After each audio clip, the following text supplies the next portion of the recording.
Assalamualaikum warahmatullahi wabarakatuh.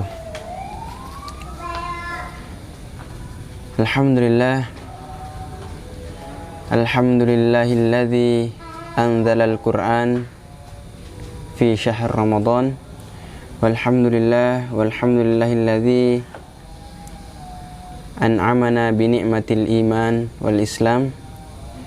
Asyhadu an la ilaha illallah wa asyhadu anna Muhammadan abduhu wa rasuluh. La nabiyya wa la rasula ba'dah. Amma ba'd. Alhamdulillah, puji syukur kita panjatkan kepada Allah yang mana masih memberikan kita nikmat kesehatan, nikmat kesempatan, nikmat umur, sehingga kita masih dapat menjalankan ibadah-ibadah tentunya pada hari-hari bulan suci Ramadan ini. Dan itu sangat perlu untuk kita syukuri. Salawat serta salam kepada Nabiullah Muhammad sallallahu alaihi wasallam. Dialah sang motivator serta sang pejuang Islam di muka bumi ini. Alhamdulillah, adik-adik, sudah beberapa malam dan kita sudah hampir melewati daripada pertengahan Ramadan. Sudah banyak daripada hari-hari Ramadan yang telah berlalu, dan insyaallah kita akan memasuki 10 hari terakhir daripada bulan suci Ramadan. Dan ada satu sunnah yang mana telah dicontohkan oleh Rasulullah, dan kita dianjurkan untuk mengikuti sunnah tersebut. Nah, apakah itu? Baik, jadi insyaallah pada pertemuan kali ini kita akan membahas sedikit daripada iktikaf. Jadi iktikaf di 10 terakhir bulan suci Ramadan. Baik, jadi adik-adik, perlu adik-adik ketahui bahwasanya iktikaf adalah salah satu amalan sunnah di bulan suci Ramadan, dan sangat memiliki banyak keutamaan, ya. Apalagi sekarang kita berada di bulan di 10 terakhir bulan suci Ramadan, yang mana Ramadan sedikit lagi akan meninggalkan kita. Nah, adapun salah satu manfaat kenapa kita harus iktikaf ataupun berdiam diri di masjid, supaya kita dapat lebih khusyuk lagi dalam beribadah dan berdoa kepada Allah Subhanahu wa taala tanpa gangguan siapapun. Jadi karena kita sadar bahwasanya tinggal sedikit lagi Ramadan akan meninggalkan kita. Jadi Rasul memberikan contoh, Rasul memberikan amalan ibadah yang mana kita sebagai umatnya dianjurkan untuk mengikutinya, yaitu berdiam diri di masjid. Untuk apa? Agar supaya kita lebih khusyuk beribadah kepada Allah, begitu pula berdoa, dan tanpa gangguan apapun. Dan karena itu bisa membuat kita yang melakukan iktikaf itu lebih dekat kepada Allah Subhanahu wa taala. Jadi membuat hamba itu lebih dekat kepada Rabb-nya. Karena kita berdiam diri di masjid, yang mana masjid adalah rumah Allah. Ditambah lagi sekarang adalah bulan suci Ramadan, yang mana semua amalan, semua ibadah Allah lipat gandakan pahalanya. Nah, jadi adapun pengertian daripada iktikaf, ya. Jadi iktikaf itu adalah sunnah yang bisa dilakukan setiap waktu, tetapi yang paling utama, yang paling afdol jika dilakukan di bulan suci Ramadan. Arti iktikaf adalah berhenti diam di dalam masjid dengan syarat-syarat tertentu. Ya.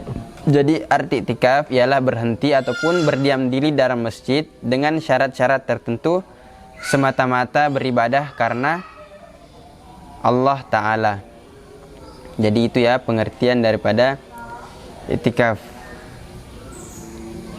Nah, Adapun syarat dan rukun iktikaf. Nah, ini yang perlu juga kita ketahui adik-adik.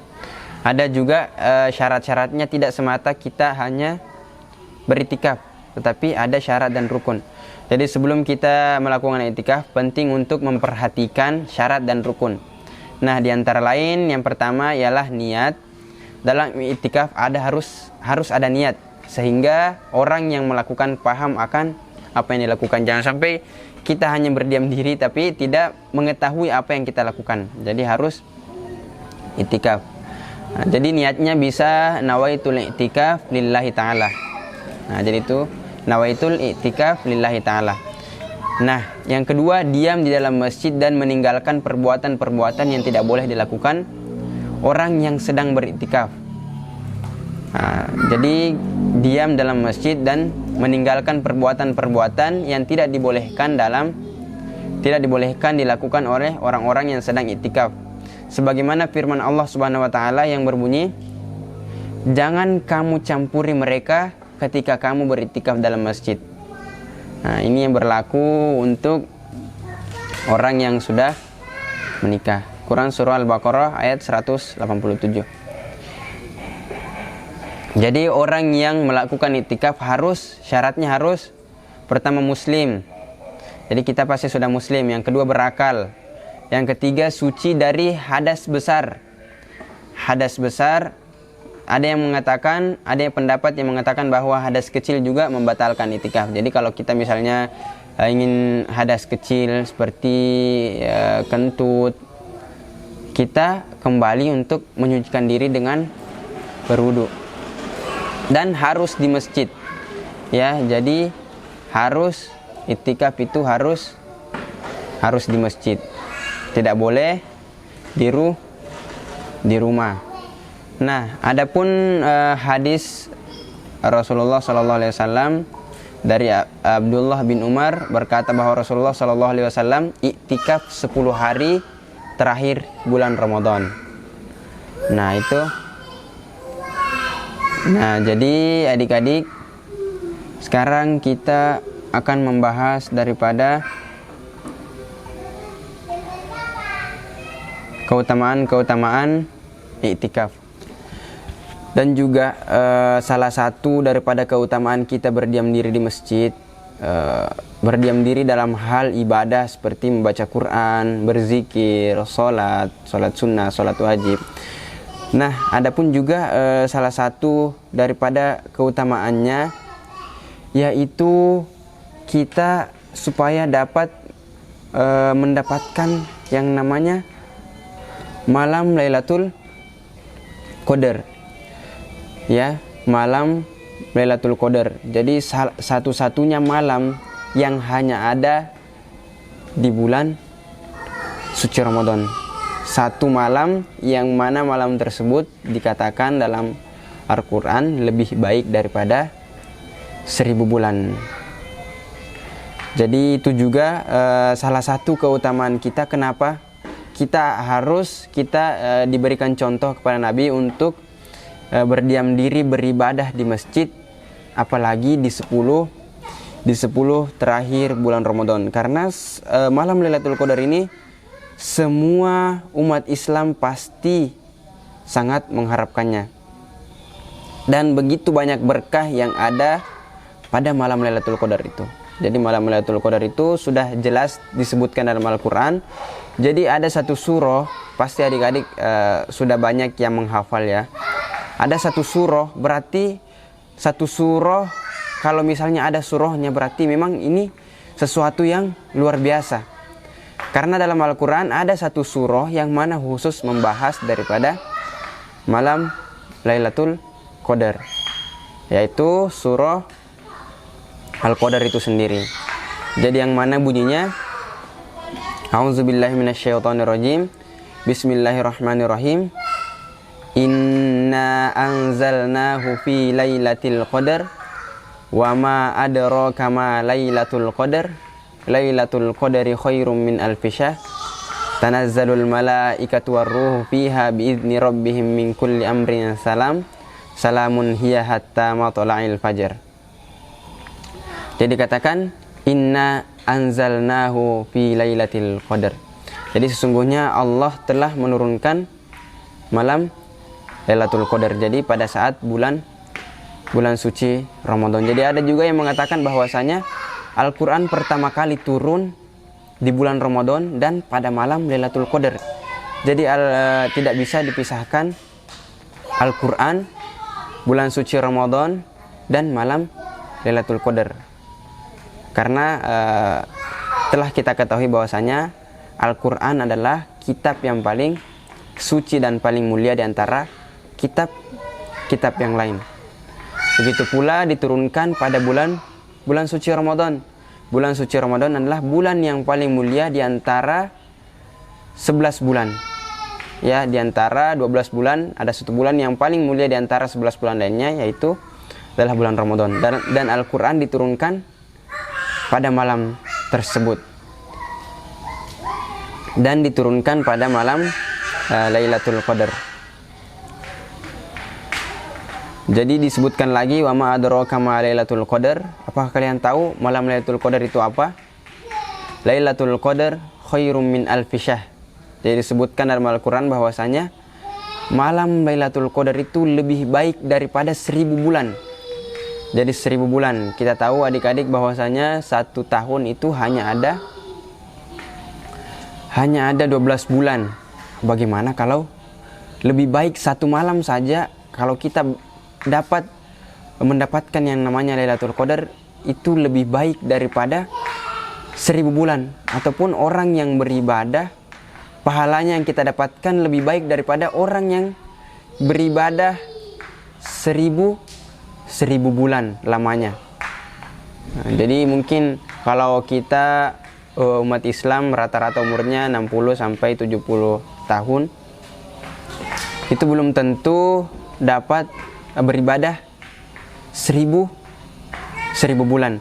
Nah, kalau kita mendapatkan satu malam ini, kita diberikan pahala oleh Allah Subhanahu wa taala yang mana lebih baik daripada 1000 bulan. Tanazzalul malaikatu warruh. Jadi semuanya pada malam itu diutus malaikat dan ruh. Jadi yang dimaksud ruh di sini yaitu malaikat Jibril yang memimpin para malaikat. Jadi semuanya diutus turun ke bumi. Nah, jadi itu tadi salah satu keutamaan kita iktikaf, berdiam diri di masjid.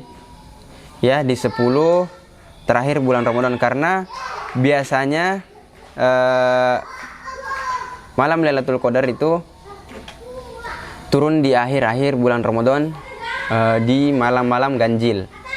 Tetapi tidak menutup kemungkinan kalau malam Lailatul Qadar itu turun di awal. Jadi kita tetap harus beribadah, tidak beribadah karena untuk mendapatkan Lailatul Qadar, tapi betul-betul beribadah karena lillahi ta'ala.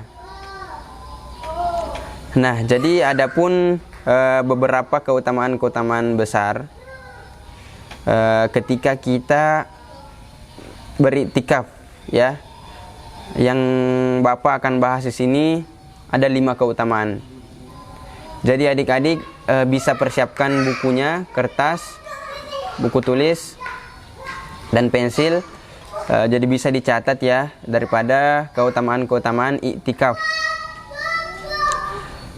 Ada hadis dari Aisyah radhiyallahu anhu, beliau berkata, sesungguhnya Nabi SAW biasa beriktikaf di 10 hari terakhir dari bulan Ramadan. Jadi Nabi itu sudah biasa melakukan daripada iktikaf di 10 terakhir di bulan Ramadan hingga beliau diwafatkan oleh Allah. Jadi sampai beliau wafat, dia biasa daripada melakukan yang namanya iktikaf. Lalu istri-istri beliau beriktikaf setelah beliau wafat. Muttafaqun alaih. Hadis riwayat Bukhari dan Muslim. Nah, tadi hadis daripada Rasulullah SAW itu biasa melakukan daripada iktikaf. Memasuki 10 hari terakhir bulan Ramadan, derajat pahala yang Allah berikan pada umatnya semakin tinggi. Nah, jadi itu juga pasti kalau kita berdiam diri di masjid, hanya melakukan sholat, melakukan ibadah seperti baca Quran, zikir, pasti kita lebih terjaga, ya, tidak melihat daripada maksiat yang ada di luar. Kita lebih terjaga, lebih fokus kepada Allah, karena Allah memberikan di 10 terakhir Ramadan derajat yang tinggi. Semakin akhir, Allah semakin meninggikan daripada derajat pahala ketika kita mengerjakan suatu amalan.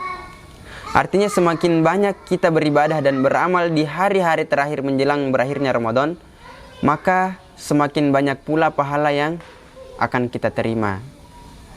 Nah, jadi kita harus mempergunakan daripada bulan hari-hari akhir daripada bulan suci Ramadan. Nah, yang pertama keutamaannya ialah mencari malam Lailatul Qadar. Nah, tadi kan Bapak sudah jelaskan sedikit daripada malam Lailatul Qadar.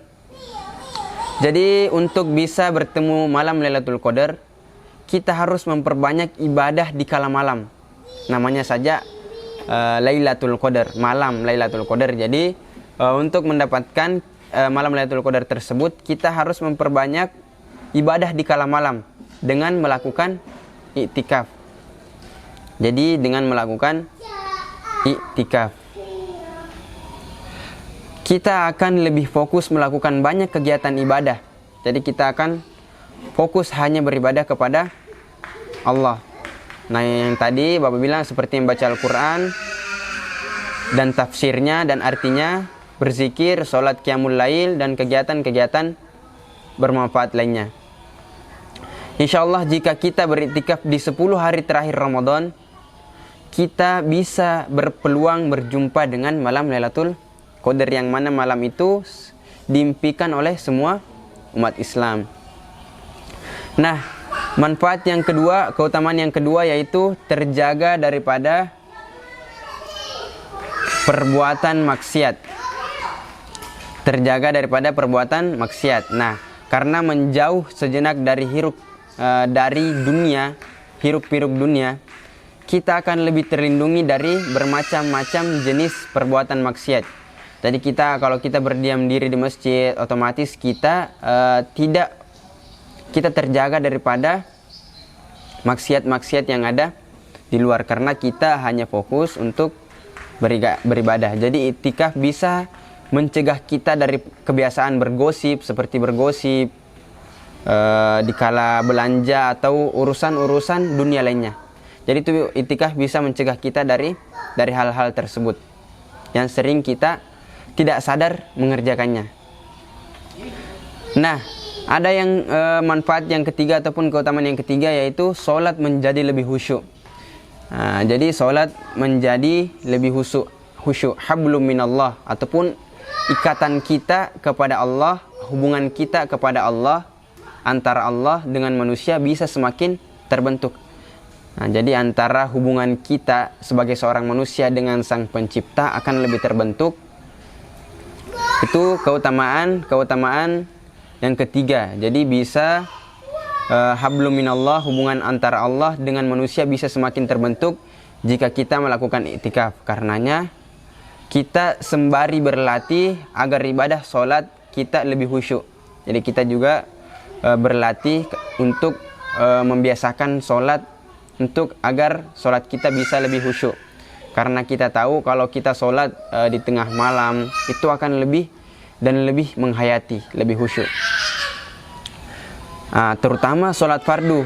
Jadi terutama sholat fardu ataupun sholat wajib yang 5. Bukan semata-mata untuk menggugurkan kewajiban, namun lebih karena kita membutuhkan. Jadi kita sholat bukan karena jangan kita pikir hanya untuk memenuhi kewajiban, tetapi kita harus menganggap sholat sebagai kebutuhan. Kita tidak sholat berarti ada sesuatu yang mengganjal.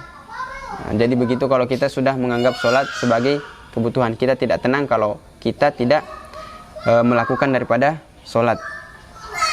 Nah, yang keempat yaitu memberi kesempatan untuk evaluasi diri. Jadi memberikan kita kesempatan untuk mengevaluasi apa-apa yang telah kita kerjakan, mengevaluasi, mengingat daripada dosa-dosa yang telah kita kerjakan. Seperti kata pepatah, gajah di pelupuk mata tampak, semut di seberang lautan tak tampak. Artinya manusia lebih mudah mengevaluasi kesalahan orang lain ketimbang kesalahannya sendiri. Jadi ini juga keutamaan kita beriktikaf, karena kebanyakan manusia hanya dapat menilai orang lain, menilai kesalahan orang lain, menegur kesalahan orang lain tanpa melihat ternyata kesalahannya juga sangat begitu banyak dan tidak memperhatikan daripada kesalahannya. Ia hanya sibuk untuk memperhatikan kesalahan orang lain. Jadi iktikaf ini juga memberikan kesempatan kita untuk lebih melihat daripada kesalahan kita. Jangan hanya melihat kesalahan orang lain, tetapi yang paling penting kita melihat daripada kesalahan kita. Kita mengevaluasi dosa-dosa kita, apa-apa yang telah kita kerjakan yang mana itu bisa mendapat daripada murkanya Allah. Nah, momen beriktikaf bisa memberi kita ruang dan kesempatan untuk melihat ataupun mengevaluasi diri sendiri tentang hal-hal negatif yang sudah kita lakukan selama ini. Harapannya setelah melakukan iktikaf kita bisa menjadi pribadi yang jauh lebih baik. Ya. Itu keutamaan yang keempat. Adapun yang kelima, mengajarkan berlaku sabar dalam menjalankan amal soleh. Nah, jadi mengajarkan berlaku sabar untuk menjalankan amal soleh. Nah, selain menjauh dari perkara-perkara zuhud, yaitu perkara-perkara dunia, beriktikaf juga bisa mengajarkan kamu menerapkan sifat sabar selama menjalankan amal ibadah. Nah, jadi kita dilatih untuk bersabar. Kamu dituntut tidak tergesa-gesa melaksanakan sholat. Nah, kita biasanya kalau sholat itu tergesa-gesa. Jadi kita juga dituntut tidak tergesa-gesa dalam melakukan sholat. Bukan hanya sholat, membaca Quran, berzikir, kita lebih khusyuk. Kita tidak tergesa-gesa, karena kapan kita tergesa-gesa dalam ibadah, kita tidak akan menghayati, kita tidak akan menikmati daripada ibadah kita tersebut. Jadi harus dilakukan dengan tidak tergesa-gesa, harus dalam keadaan sabar.